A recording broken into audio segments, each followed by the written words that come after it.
समझाया था कैसे याद करनी है। तो only thing that you remember while solving this question is only one topic, only one concept that you need to remember here. क्या होता है, कौन सा इस पूरी थ्योरम में एक ही चीज यूज करते हैं, क्या है वो, area of triangle. Area of triangle के बेसिस पर और एक नई चीज जो आपने समझी है इस क्वेश्चन में, वो क्या है, इस थ्योरम के प्रूफ में एक नई चीज जो 9th में मैंने कहा था डिलीट हो चुकी है, क्या है, triangles on the same base and between the same parallel lines. देखो इस चीज को, ये दो चीजें हैं जो आप यूज करते हो एरिया ऑफ ट्रायंगल ब्रॉडली। अब हमने जब 2-3 बार इस थ्योरम को लिख लिया ना, उसके बाद जब लास्ट में रिवाइज करना होता है तो वो रिविजन कैसे होगी, हर चीज मैथ्स में अगर लिखते बैठ गए ना, लिख लिख कर रिवाइज तो करो, पर हर चीज अगर लिखते बैठ गए तो एक चैप्टर में रह जाओगे। अब थ्योरम हमने समझ ली है तो how will we remember it every time, this is how will remember कि गिवन टू प्रूफ तो मैं लिख दूंगी। कंस्ट्रक्शन में क्या आएगा, डी से क्या ड्रॉ करना है, परपेंडिकुलर ड्रॉ करो, draw DM perpendicular to AC, draw EN perpendicular to AB. फिर हमें ज्वाइन करना है सीडी एंड बीई। समझ में आ गया। अब एरिया ऑफ ट्रायंगल, कौन से वाले ट्रायंगल का एरिया निकालते सबसे पहले, सबसे पहले कौन से वाले का, एडीई। अच्छा पूरे ऑनेस्टली बताओ थ्योरम याद हुई है कि नहीं, अगर देखते हो तो कुछ इसका 50% ही याद आता है कि नहीं आता। This is what geometry is, geometry को जितना पढ़ोगे उतनी अच्छे से याद आएगा। हाफ इंटू, क्या लिखते हो उसमें पहले तो, A B into E N, A B नहीं क्या लिखेंगे, A D, half into A D into E N, half into A E into D M. समझ में आ गया। एडीई का एरिया ले रहे हो, दो छोटे वाले जो उसके साइड्स है उस पर मैंने एरिया ले लिया। अब अगर एडी ले लिया है तो I need to take triangle, मुझे साइड बीडी लेनी है और परपेंडिकुलर होगा यहां से इसको आता हुआ ईएन, बीडी और ईएन परपेंडिकुलर आता हुआ, तो मेरे पास 3 वर्टिसेस आ गए बीडीई। समझ में आ गई बात, half into BD into EN. ऐसे ही area of triangle B E C, नहीं कौन सा, DE C, half into E C into D F. समझ में आ गया ना। अब इस वाले की और सेकंड वाले की, मतलब थर्ड वाले की हमने रेशियो लेनी है, area of triangle ADE upon area of triangle BDE. यहाँ लिखा half into AD into E N और नीचे लिखा half into BD into E N, E N cancel, half cancel, AD upon BD. ऐसे ही area of triangle ADE upon area of triangle DEC. पूरी book में, पूरी मैथ्स 10th की maths में आपके पास एक ही ये थ्योरम है, और इसको भी हमने अगर याद नहीं किया तो फिर मैथ्स में भी क्या पढ़ना है हमने, तो पढ़ाई छोड़ दो। मतलब शर्म की बात है अगर पूरी बुक में हमें एक थ्योरम और एक to prove root 5 is irrational वो याद नहीं हो रहा। 10th के बच्चे नहीं है फिर हम, सच में नर्सरी में जाकर दोबारा से पढ़ाई शुरू कर लो। 10th में आकर, इस लेवल में आकर जब ब्रेन डेवलप हो चुका है, when you are ready to face the world, इतने बड़े हो चुके हो कि अकेला ट्रैवल कर सकते हो, और इस एज में अगर मुझे दो सिंपल से प्रूफ याद नहीं हो रहे, पता है कि यही दो प्रूफ है और स्टेप बाय स्टेप लिखवाए हुए हैं, अगर वो भी याद नहीं होता तो सच में नर्सरी में जाकर दोबारा से क्लास शुरू कर दो, एबीसी दोबारा से पढ़कर आओ। तो हमने क्या किया, एडी अपॉन बीडी और यहाँ से आ गया एई अपॉन ईसी। अब इसके बाद हम यहाँ तक तो फिर भी एक स्टेप बाय स्टेप कंस्ट्रक्शन में मतलब कुछ भी याद रहेगा। इसके बाद जो नई चीज हमने याद करनी है वो क्या है, बोलो, triangles on the same base and between the same parallel line. तो यहाँ पर ज्यादा लिखने को अवॉइड करने के लिए हम नाम भी लिख देंगे ट्रायंगल्स का। ट्रायंगल कौन से वाले, BDE and triangle DC are on the same base. कौन सा बेस है, डीई।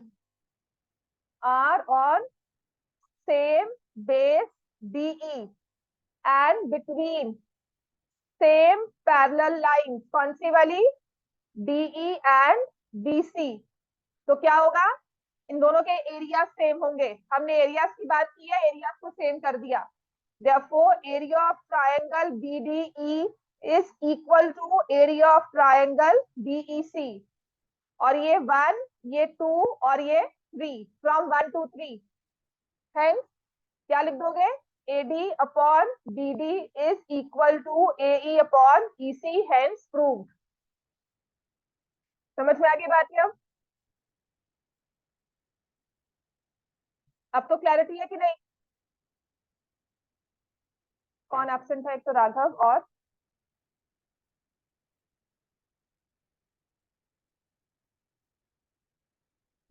राघव है। इतना क्लियर हो गया सबको? यहाँ तक क्लियर किया? अब मैंने कल आपको क्वेश्चन नंबर 1 करवाया था एक्सरसाइज का, exercise 6.2, that is basic numeric application of BPT. Question number 2 घर से नहीं करके आए होगे, पूरा विश्वास है मुझे। किया किसी ने आज होमवर्क क्वेश्चन नंबर 2? ये गुड, किया तो है ना, क्लास में किया या घर पे किया? क्वेश्चन नंबर 2 के 3 पार्ट्स हैं, और अब आज मैं आपको इसी की प्रैक्टिस करवा रही हूँ। इसका प्रैक्टिकल जो न्यूमेरिक बेस्ड क्वेश्चन होंगे बीपीटी का, वही करवाना है मुझे।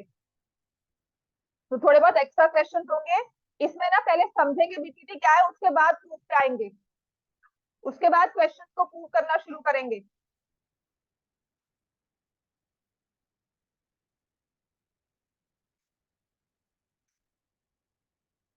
क्वेश्चन नंबर 2, आंटी होमवर्क किया है किसने? किसी ने भी एक्सेप्ट यू? और तो कहाँ किया, दिखाओ।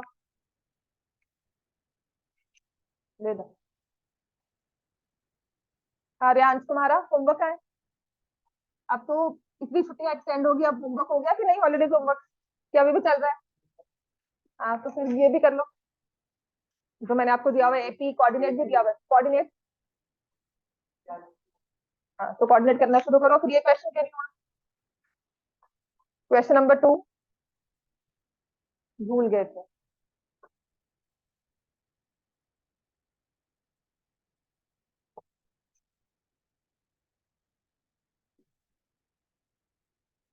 Next is question number 2 first part, आगे पास करो उसको। Question number 2 first part, E and F R points on side P Q and P R. तो कोई भी ट्राइंगल ड्रॉ कर दिया, पी क्यू आर, उस पर ई एंड एफ पॉइंट्स है। पॉइंट ई यहाँ पर लिख दिया, पॉइंट एफ सच कुछ यहाँ पे ऐसे बनाया। तो हमें न्यूमेरिक वैल्यूज दी हुई है साइड की। देखो जो भी हमारे पास यहाँ पर लाइन सेगमेंट्स बनकर आई है ना, PE, E Q, P F, F R, Q R, E F, उन सब की वैल्यूज दी हुई है। उसके बेसिस पे मुझे बताना है E F is parallel to Q R और नॉट।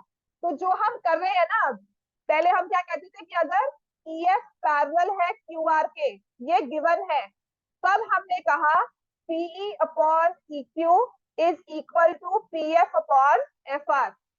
अब हमें कन्वर्स लेना है इसका। कन्वर्स ये था बेसिक बीपीटी कि अगर पैरेलल लाइन गिवन है तो रेशियो इक्वल होगी।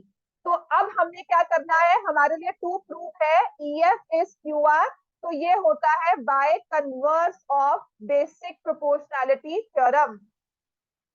बेसिक प्रोपोर्शनैलिटी थ्योरम का कन्वर्स है अब, कि बताओ पैरेलल है कि नहीं है। तो हम अपनी नॉलेज क्या यूज करते हैं कि अगर तो ये रेशियो इक्वल आ गई, if PQ, PE by EQ equals to PF by FR, then EF is parallel to QR. EF is parallel to QR. समझ में आ गया? तो ये मुझे कहा गया है P की अगर इक्वल है रेशियो तो मुझे प्रूव करना है। तो ये होता है कन्वर्स, जिसका प्रूफ आपको नहीं है, पहले था अब ये नहीं है सिलेबस में। कन्वर्स ऑफ बीपीटी प्रूव करो, ये नहीं है। हम सिर्फ इसे यूज करेंगे, इसे प्रूव नहीं करेंगे थ्योरम। तो अब पहले केस में मुझे दिया हुआ है पीई की वैल्यू कितनी दी हुई है? 3.9 सेंटीमीटर। पीई कितना दिया हुआ है, सॉरी ईक्यू कितना दिया हुआ है? 3 सेंटीमीटर। पीएफ कितना है? 3.6 सेंटीमीटर और एफ आर है 2.4 सेंटीमीटर। तो I will find PE upon EQ 3.9 by 3, 39 by 30, 13 by 10। PF by FR कितना आ जाएगा? 3.6 by 2.4। हाँ जी सारे, सिर्फ कॉपी मत करो, देखो भी साथ साथ। 3.6, 2.4। This is like your writing, your hands and brain should coordinate, साथ साथ बोलो भी। 3.6, 2.4 है ना? तो क्या रेशियो हो जाएगी ये? 36 by 24। What is this ratio? 3 by 2। Are these two ratios equal? तो हम लिखेंगे since PE by EQ is not equal to PF by FR, ये स्टेप्स आ जाएंगे by converse of basic proportionality theorem. शुक्र मनाओ, ये 3 वर्ड्स लिखने हैं, पूरी थ्योरम नहीं लिखनी, पूरी थ्योरम की स्टेटमेंट नहीं लिखनी। तो इसलिए इसको भी कंजूसी से मत लिखना, कोई मत बचाना अपनी कि हमने बीपीटी लिख दिया। ठीक है, इनको मत सेव करो, सेव पेपर कहीं और लगाएंगे हम। सेव योर रिसोर्सेज, जो रिसोर्सेज आपको पढ़ाने में यूज हो रहे हैं उनको बचाओ, उनकी वर्ड्स निकालो। By converse of basic proportionality theorem, EF is not parallel to QR। सबको क्लियर हो गया ये? ऐसे ही सेकेंड,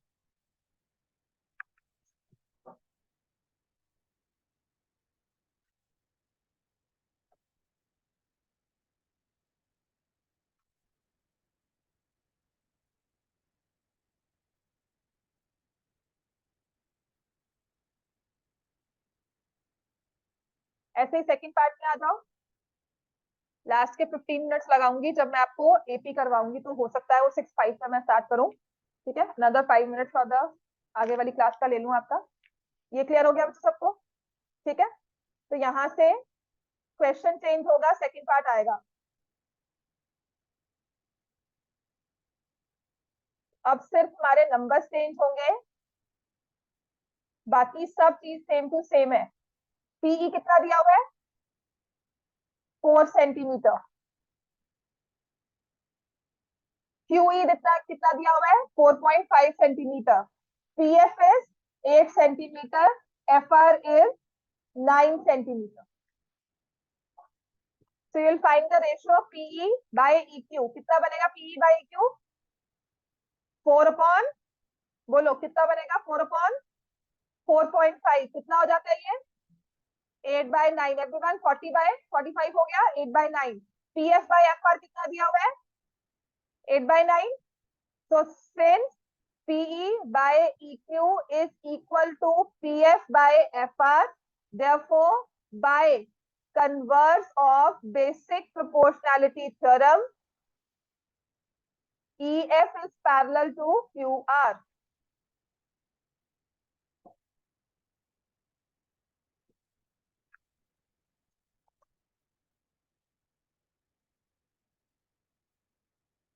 कल तक अपनी फीस भी सब क्लियर कर दो,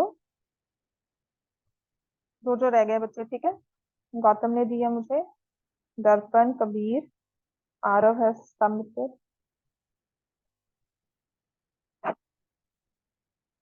धृति इज प्रेजेंट, जसलीन, नव्या, सानवी, बिस्मीत, आयशा, शिवेन, दर्पण, कबीर, रियांश, आरुष, आरव, ईश्वी, सुखमीत, सिंजन, गुरलीन, राघव। सिर्फ राघव आपको।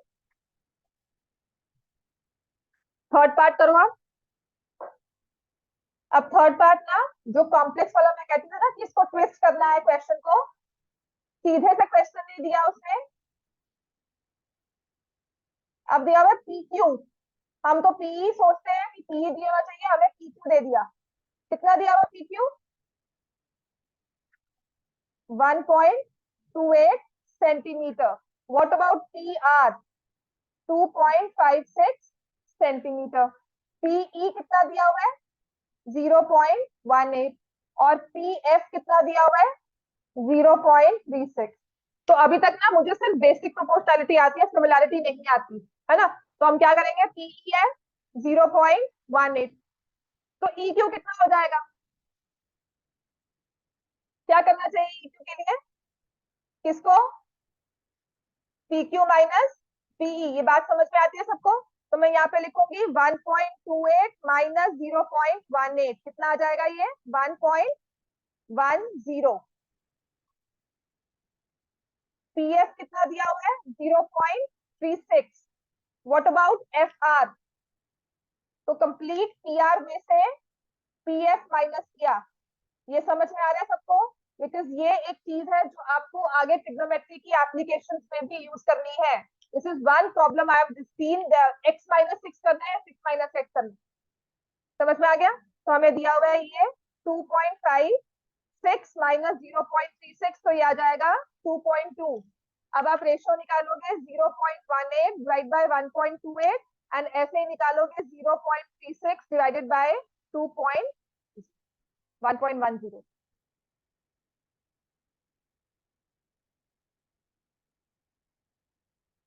ठीक है, तो 18 by 110, 36 by 220, which is same as 18 by 110। आगे मत कैंसिल करना, उसने नहीं कहा हुआ रेशियो निकालो, उसने कहा है बताओ ईएफ पैरेलल है कि नहीं। तो इतने से मेरा आंसर सॉल्व हो जाता है कि रेशियो सेम है, therefore EF is parallel to QR। अब लिखो क्वेश्चन जो आपके एमसीक्यू बनकर आएंगे, इसके वो वाले क्वेश्चन, या फिर कुछ एक्स में या कुछ भी, तो simple application, numeric application of BPT. ठीक है, आपको दिया हुआ है ट्रायंगल पीक्यूआर और सबने प्रॉपरली क्वेश्चन लिखा हो, triangle PQR X Y is parallel to QR, figure बनाई हो और प्रॉपरली क्वेश्चन सॉल्व करके लिखा हो। I should not have, figure आपने बना दी, सिर्फ मैंने थोड़ी कैलकुलेशन की, काम खत्म। और P Q by X Q ratio दी हुई है 7/3। Find Y R, P R दिया हुआ है 6.3 centimetre. This is one very important question, इसी की कोई ना कोई ट्विस्टेड अगर ये कर लेते हो, काफी हद तक आपको न्यूमेरिक चीजें समझ में आनी शुरू हो जाएंगी, न्यूमेरिकल समझ में आएंगे। X Y parallel Q R, पहले तो चीज है ट्रायंगल दे दिया, चैप्टर 6 सिमिलर ट्रायंगल्स का क्वेश्चन है।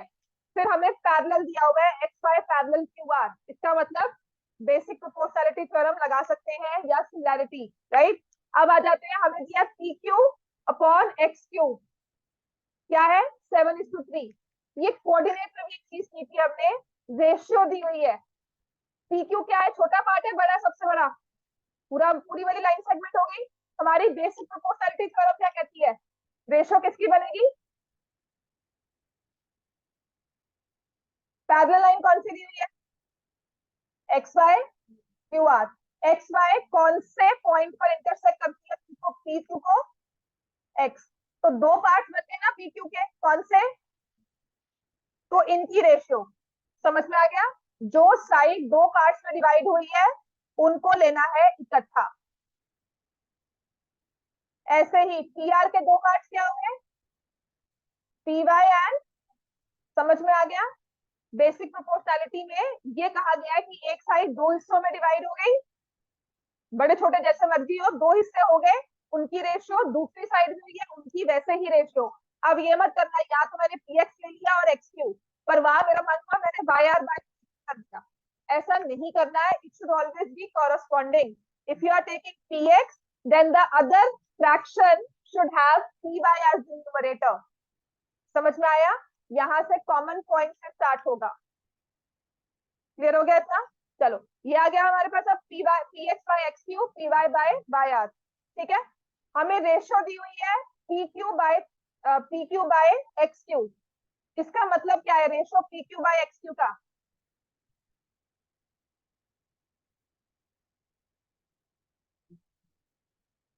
27। ये मतलब है पी क्यू की वैल्यू क्या होगी, मान लेते हैं अगर इफ पी क्यू इज, अगर रेशियो दी होती है P Q by X Q is 7/3, तो पी क्यू को कितना मान लोगे, 7 सेंटीमीटर, लेट मी से। देन एक्स क्यू कितना हो जाएगा, 3 सेंटीमीटर। अगर ये 3 सेंटीमीटर है और ये पूरा 7 सेंटीमीटर है, तो पी एक्स कितना हो जाएगा, तो क्या मेरे पास ये रेशियो आ गई P X by x Q, क्या आ गई रेशियो, ये 4/3। Have you understood? अब ये चीज या तो ऐसे निकाल लो या ओरली भी कर सकते हो कि P Q is the bigger part, x Q has 3 out of it, therefore the remaining part has 4 out of. पूरा 7 था, एक के पास 3 है तो दूसरे के पास 4 होगा, this is the meaning of the ratio. समझ में आ गया इतना? अब मुझे निकालना क्या है, वाई आर। तो जब वाई आर निकालना है तो मैंने वाई आर को क्या ले लिया, एक्स। तो पी वाई की वैल्यू क्या हो जाएगी,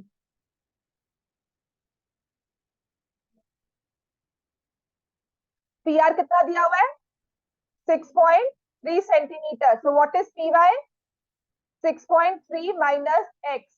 अब दिस इज वन कंफ्यूजन जो हर बार पता नहीं क्यों आती है, बड़े में से आपने इतना छोटा सा पार्ट निकालना है। तो this will be 6.3 minus x, और अगर आती है तो प्लीज क्लैरिफाई कर लो उसको, ट्रिग्नोमेट्री में ये चीज भी गलती करते हो। क्लियर हो गया इतना? आगे ट्रिग्नोमेट्री करोगे, एप्लीकेशन का एक क्वेश्चन पेपर में आएगा ही, और ये गलती वहां पे रेकरेंट होती है। अब क्रॉस मल्टीप्लाई कर दो, 4x is equal to 3 into 6.3 minus x. 4x plus 3x is equal to 3 into 6.3. तो x की वैल्यू क्या आ जाएगी,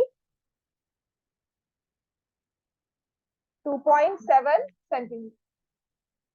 x is equal to 2.7 centimetre. अब ये तो है, हमने प्रॉपरली सॉल्व किया।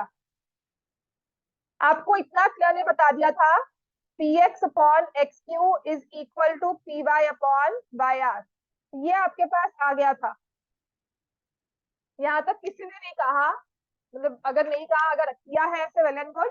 बट एक चीज और भी सोचो, पूरी पी आर है 6.3, अगर पी एक्स बाई एक्स की रेशियो है 4/3, तो P Y by Y R की रेशियो भी क्या है, 4/3। तो can I say this question is divide 6.3 in the ratio 4/3? ये समझ में आता है? हमारे पास पी आर एक लाइन सेगमेंट है। अब ये स्लांट में देखने की जगह अगर मैं इसको ऐसे लेती हूँ 6.3, इस पर एक पॉइंट वाई है, और पी वाई और वाई आर की रेशियो क्या है, 4:3। So can you divide 6.3 in the ratio 4:3? ये करना आता है कि नहीं आता? मुझे वाई आर निकालना है, तो मैं ऐसे लिखूंगी 6.3, वाई आर के साथ नंबर कॉरेस्पॉन्ड करता है 3, और नीचे आ जाएगा 4 प्लस 3 7। याद है कि नहीं है किसी को ये? अगर रेशियोज में ये चीज समझ में आती है, जिससे तो शॉर्टकट में, मतलब इतनी लंबी कैलकुलेशन नहीं करनी पड़ेगी, डायरेक्टली हो जाएगा। कि अगर पूरा पी आर 7 था, पी वाई के पास 4 है, Y R is 3, so I need to divide 6.3 in the ratio 4:3। तो दोनों में से कोई भी एक पार्ट हम निकाल सकते हैं। क्लियर हो गया इतना? दिस इज वन वे, अगर नहीं समझ में आता तो गो बाय दिस मेथड ओनली, कहीं ना कहीं तो कुछ पहुंच जाओ। इतना क्लियर हो गया हमें? Are we clear this one? ये इंपॉर्टेंट क्वेश्चन है। नेक्स्ट लिखो।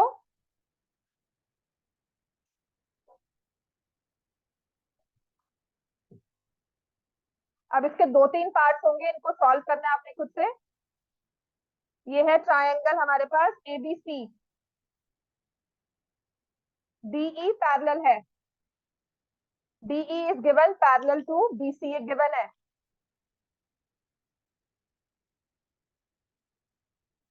एडी आपको दिया हुआ है 4x minus 3, AE is given as 8x minus 7, BD is given as 3x minus 1, and EC is given as 5x minus 3.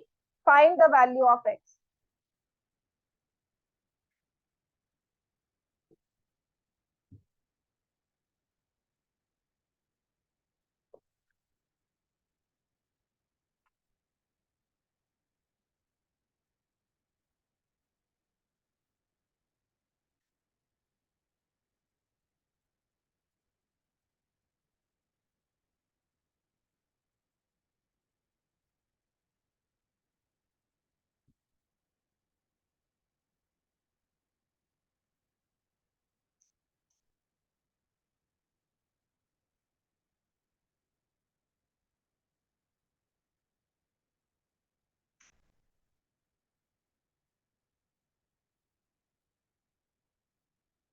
क्या करेंगे इसमें? Since D is parallel to BC, Gurleen first step क्या लिखा आपने?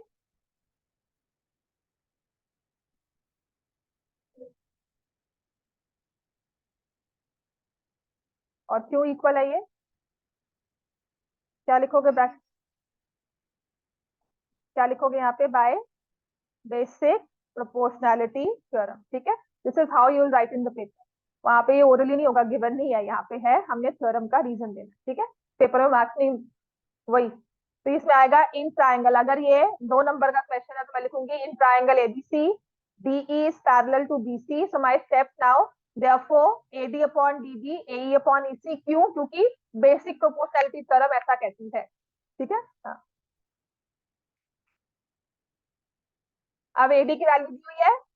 अब ये क्वेश्चन ज्योमेट्री का नहीं रहा, अब तुम्हारे नंबर, तुम्हारा अलजेब्रा का क्वेश्चन हो गया। 4x-3, जहां पर आपने ये वैल्यूज पुट कर दी ना, this question is not of your geometry. ये चीज जो है ये अलजेब्रा में आती है, क्वाड्रेटिक इक्वेशंस में किया आपने ये। Find the value of x, solve the equation. इसको पूरे को हटाकर इतनी इक्वेशन दे दो ना, ये क्वाड्रेटिक चैप्टर 4 का क्वेश्चन हो जाएगा। And the reason why chapter 4 is before chapter 6, why quadratic equations is before similar triangles and before AP में भी quadratic equation आती है जिसे solve करना होता है। तो इसे क्रॉस मल्टीप्लाई करोगे, 4x-3 5x-3 is equal to 8x-7 into 3x-1। एक मैंने वैल्यूज तो ठीक लिखी है। हाँ, x नेगेटिव आ सकता है, x से लेंथ नेगेटिव नहीं आनी चाहिए। नेगेटिव आ रहा है, आना चाहिए। हाँ, तो -1/2। -1/2 भी तब रिजेक्ट करना जब इससे पूरी लेंथ नेगेटिव बनती हो, जिससे बन रही है, ठीक है। तो ये आ जाएगा 20x² +9 -12x -15x, और यहाँ से 24x² +7 -24x -21x, है ना? 24 -8x -21x।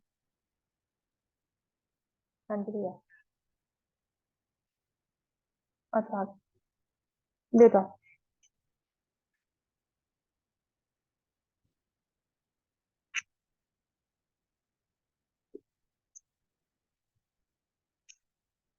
हाँ जी, सॉल्व कर लिया इसको सबने। तो ये मेरे पास आ गया 4x² -17 -9, ये आ जाएगा -29x +27x। तो 4x² -26 -2x = 0, या 2x² -x -13 = 0। यही आ रहा है, तो मैंने गलती किया कुछ। यहाँ से 4 17 और यहाँ पे +17 +7 था, यहाँ पे +7, ठीक है ना।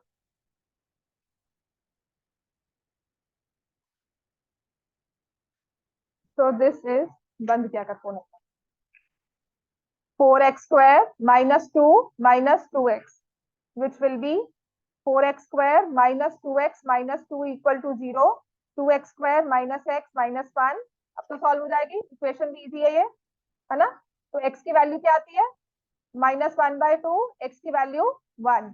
इसमें -1/2 को तो रिजेक्ट करना है, बिकॉज इससे हमारी कोई ना कोई एक वैल्यू, कोई ना कोई एक लेंथ नेगेटिव हो जाती है, या सारी एक लेंथ नेगेटिव होती है। तो that's why we rejected the value of x will be equal to 1।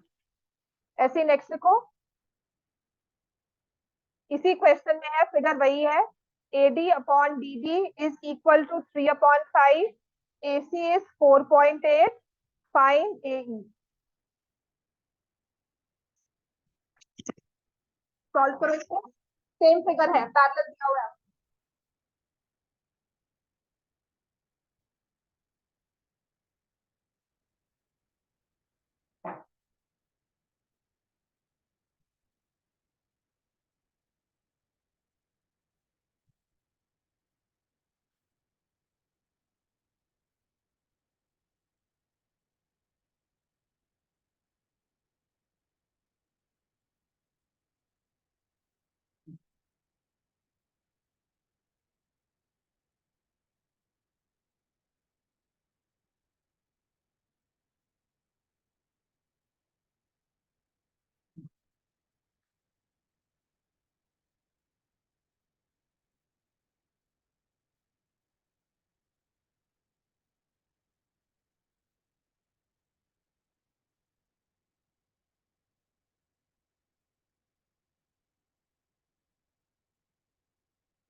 क्या आएगा आंसर इसका? 1.8 AD upon DB is equal to AE upon EC. So this is 3/5 AE upon EC. तो AE को मैं मान लेती हूँ, let AE is equal to 3x, let EC is equal to 5x. दोनों को ऐड करेंगे तो कितना आ जाएगा? AC. समझ में आया? अदर वे टू सी. अगर वो चीज नहीं समझ में आती है तो इसे इस तरह से देख लेना, इजीली काम हो जाएगा. 3x plus 5x is equal to 4.8. x की वैल्यू क्या आ जाएगी? 0.6. 48/8 6 होता है, 0.6 आ गया. तो मुझे AE की वैल्यू निकालनी है, तो मैं क्या करूंगी? 3 इंटू 0.6, 1.8 सेंटीमीटर.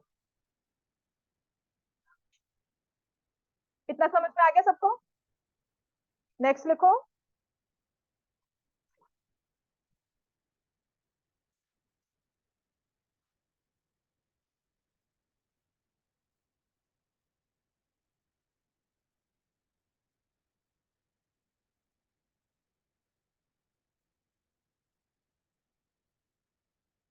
थैंक. मैंने कहा था ना अपने पे ध्यान दो. ठीक है,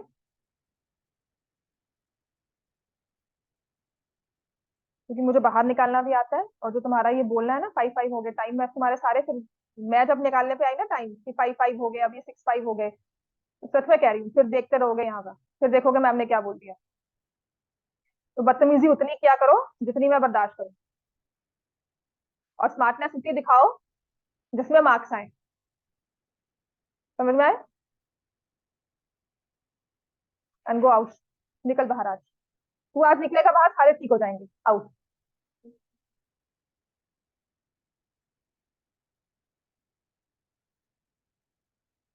अब जो पहले करते आए थे ना, अपना एटीट्यूड आपने रखा हुआ था, सच में कह रही हूँ, उसको ना बांध कर फेंक कर आया करो क्लास के बाहर, अपना एटीट्यूड जो लेकर आ रहे थे यहाँ पे.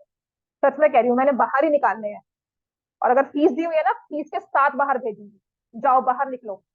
फेस करो बच्चे कैसे पढ़ाते हैं वहां पर, कैसे पढ़ाए जाएंगे आपको. अगर मैं आपको सीधे से दिमाग में डालकर चीज पढ़ा रही हूँ ना, तो उसकी वैल्यू करो. और सोच रही हूँ कि नहीं यार समझ नहीं आया, इसको दोबारा समझा दूँ. बाहर निकलो, अपनी फीस लेकर बाहर निकलो.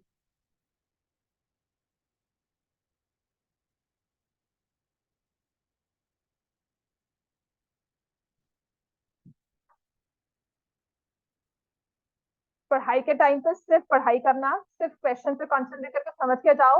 जब मस्ती का टाइम है तब करना.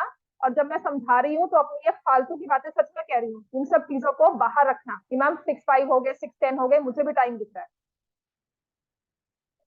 अब इसमें दिया हुआ है PQ is parallel to AC. PQ is parallel to AC. AP is 4 centimeter. PB is 6 centimeter. BC is 8 centimeter. And find CQ and BQ.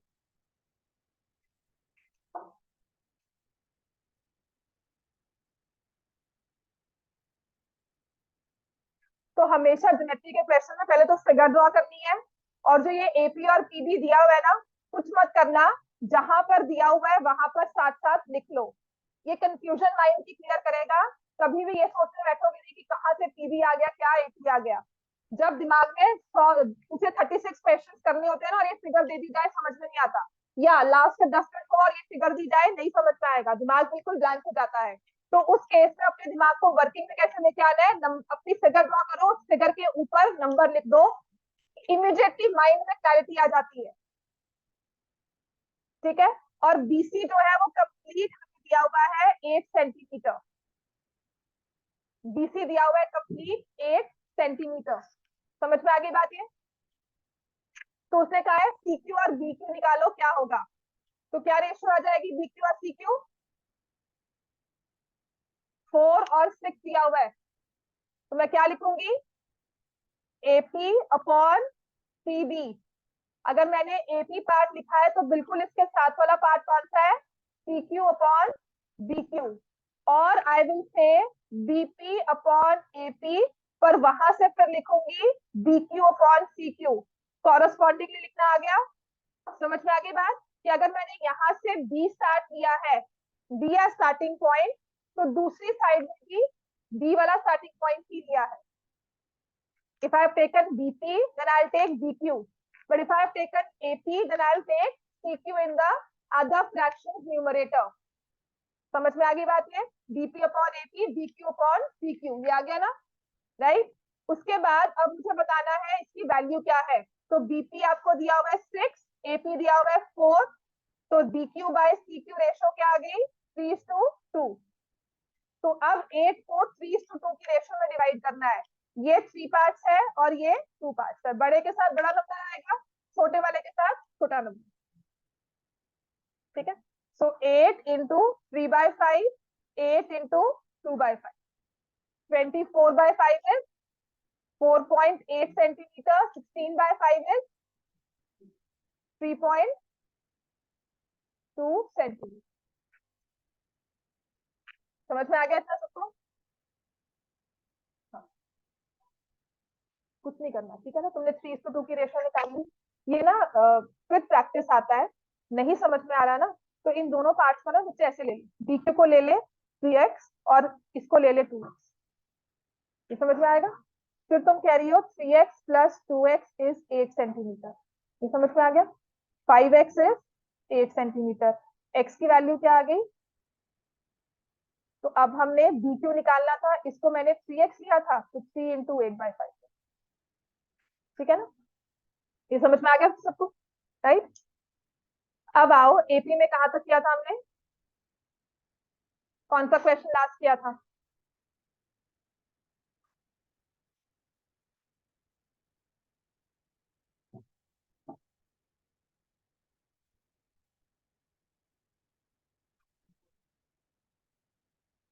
Class के बाद करवा दूंगी, पूछ लेना मुझसे भी. तो अभी फिलहाल ये कंप्लीट करने दो.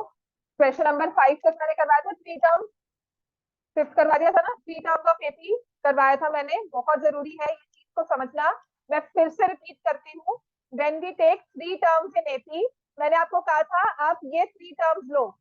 इसका पर्पस क्या है, आपका पूरा क्वेश्चन एक सिंगल वेरिएबल में हो जाएगा, क्योंकि जब भी 3 टर्म्स दी जाएगी ना AP में, उनका सम दिया जाता है साथ में. किसी भी क्वेश्चन में देखा 3 टर्म्स देती है ना, साथ में सम मेंशन किया होगा, तभी हम उसको A प्लस डी लेते हैं. That is one smart way of doing this question की स्मार्टली हमने इस क्वेश्चन को किया. ठीक है. जिससे क्या होगा, इन 3 टर्म्स के साथ B कैंसिल हो गया, 3A आया 33, A की वैल्यू क्या हो गई 11. अब मैंने कहा था, जैसे कल मैं फिर से बोल रही थी, once upon a time story start होती है ना, ऐसे ही हमारा AP स्टार्ट होता है. Let the first term be A, D be the common difference. लेकिन यहाँ पर जो ए आया ना, ये एक्सेप्शन है उसका. ठीक है ना. तो यहाँ पर जो ए आया वो उसकी मिडिल टर्म है. इन 3 टर्म्स की मिडिल टर्म है 11. तो हमारी अब टर्म्स बन जाती है 11 माइनस डी, 11, 11 प्लस डी. ठीक है ना. आपने हमेशा अगर a माइनस डी लेना है, उनके सम के साथ a की वैल्यू निकालो, then put that value in the given term. 11 minus डी, 11, 11 प्लस डी. अब आगे सॉल्व कर लो. ये AP की फर्स्ट टर्म, ये सेकंड टर्म और ये थर्ड. एंड इन केस आप नहीं कंफर्टेबल हो कि नहीं मुझे ऐसा लेना, तो take A plus D, A plus 2D. आपको फिर उसके अकॉर्डिंगली इक्वेशन सॉल्व करके सब्स्टिट्यूशन करना होगा लास्ट में आके. इतना क्लियर है हमें. अब आते हैं question number 6. This one question is very important. अगर आप मानकर चलो कि ये पेपर में आता है, तो इसका सबसे इजी वे जो मैंने आपको करवाया था वही है. आपको AP में सम ऑफ n टर्म्स दिया हुआ है 3n square plus 5n. Whenever AP में sum of n terms in terms of n दिया हुआ है, मतलब put the value of n. आपने सिर्फ नंबर ऑफ टर्म्स बतानी है, आपको सम की वैल्यू मिल जाएगी. और ये सम कहाँ से आया है, सम ऑफ n टर्म्स के फॉर्मूला से. कोई ना कोई आपने ये फॉर्मूला यूज किया है, तब जाकर आपने ये पूरा एक्सप्रेशन फाइंड किया है. तो इसे हम कहते हैं, you put the value of n as 1. S1 कितना आ जाएगा, put the value of n as 2. S2 कितना आएगा, 4 3 are 12, 12 plus 10 22. Put n as 3. S3 क्या आ जाएगा, 3 स्क्वायर 9, 9 3 are 27. 27 प्लस 15 कितना हो गया? 42। एपी के 3 टर्म्स हम कम से कम निकालते हैं। ऐसे ही मैंने N1 2 3 पुट किया। S1 का मतलब क्या है? This is what the formula says. SN expression क्या डिनोट करता है? It shows sum of first n terms. तो मैंने अगर S1 लिखा तो क्या आएगा? Sum of first one term. तो इसका मतलब this is the first term of the AP। What about S2? इसका मतलब क्या होगा? Sum of first two terms. A1 plus A2 is 22। तो आई वांट, जब आप इसको S1 S2 करके लिख रहे हो, थोड़ा सा इसको और रिस्पेक्ट दे दो क्वेश्चन को। आप लिखो कि ये A1 प्लस A2 22 है, जिसमें A1 को आप 8 ले रहे हो, तो A2 आपके पास कितना आ जाएगा? A2 will be equal to 14। A1 is 8, A2 is 14। और जब आप ये चीज A1 8, A2 14 लिखते हो, इसको प्लीज क्लियरली लिखो, हाईलाइट कर दो कि हमने A1 निकाला है। क्वेश्चन पेपर ना टीचर के लिए चेक करना बहुत आसान हो जाता है। उसको फिल्टर नहीं करना पड़ेगा, सही यहाँ ढूंढो यहाँ ढूंढो, कोई मेहनत नहीं करने वाला, फाइनल बोर्ड में स्पेशली। ठीक है। देन S3, ये निकालना होता है कायदे से, वरना इससे भी आपका क्वेश्चन सॉल्व हो जाएगा। First term 8, second term 14, common difference is 6। पूरा क्वेश्चन अब आप सॉल्व कर सकते हो, लेकिन कायदे से हमें दिखाना होगा A1 plus A2 plus A3 is 42। A1 कितना है? 8, A2 कितना है? 14, तो A3 की वैल्यू कितनी आ जाएगी? 20। क्लियर हो गया? तो लिखोगे therefore the AP is, the required AP is, और उसके आगे 3 डॉट्स लगाओगे। अब इसके बाद उसने कहा है AK, AK what this expression says, AK। जब मैं AN लिखती हूँ तो उसका मतलब क्या होता है? nth term. AK मतलब kth term, kth term is 164। तो इसको जब हम नंबर फॉर्म में लिखेंगे, टर्म की फॉर्म में, तो ये ऐसे आ जाएगा, जिसमें A कितना है? 8, और कॉमन डिफरेंस कितना है? तो आपके पास K की वैल्यू आती है 27।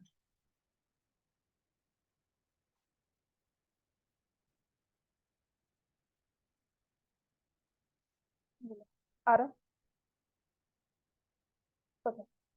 मुझे दे देना, मैं ना प्रिंट इसी से कर दूंगी, आपको भी देती हूँ, तुम्हें भी दे देती हूँ। तुम्हारे पे मैंने क्वेश्चन सॉल्व कर लिया था, पूरा पूरे आंसर लिखा है मेरा। समझ में आ गया इतना? तो this one question number 6 is important. इसके बाद क्वेश्चन नंबर 7, ये क्लास में भी करवाया हुआ है, और ये आई थिंक ऑलमोस्ट सही भी था। इसमें गलती पता क्या हुई थी क्वेश्चन नंबर 7 में? Fourth term of an AP is equal to 3 times the first term. Fourth term of an AP is equal to 3 times the first term. Fourth term is equal to 3 times the first term, and seventh term exceeds the third term. Seventh term exceeds the third term by 1। जो मैंने common mistake सब में देखी है, यहाँ पर तो आपने अगर लिखो, साथ साथ देखो मत इसको। यहाँ पर कोई मूवी नहीं चल रही है कि बैठो देखने आए हो। Twice of third term plus 1। तो 3D is equal to 2A। फिर यहाँ पर A plus 6D is equal to 2A plus 2D। पहले तो ये प्लस 1 इसके बाहर है। फिर जब इसको सॉल्व किया, विच इज फाइन, यहाँ तक ऑलमोस्ट सब सही थे। अगर नहीं थे तो प्लीज इस चीज को ठीक रखो। This is A plus 2D plus 1। Be careful of the science, दो स्टेप फालतू करके साइंस को ठीक रखना आपने, राइट। उसके बाद अब आपके पास है 2A 3D। अब सबकी गलती मैक्सिमम यहाँ पे क्या थी? सबने यहाँ पे 2 से तो मल्टीप्लाई कर दिया। तो मल्टीप्लाई जब किया तो लिखा 0 2A प्लस 4D प्लस 1, क्योंकि ये 1 या तो यहाँ था या कहीं और था, कहीं भी था, इस 1 को मल्टीप्लाई नहीं किया। That's why the whole mistake अगर क्वेश्चन में आई है। लीनियर इक्वेशन का क्वेश्चन हो गया। अब ये एपी नहीं रहा। जब आपको ये दो इक्वेशन दे दी तो ये क्वेश्चन हो गया लीनियर इक्वेशन का। ठीक है, तो इसको ठीक से सॉल्व कर लेना। यहाँ पे +2 आ जाएगा, राइट, वट एवर जो भी वैल्यू आती है, बाय 1 नहीं है।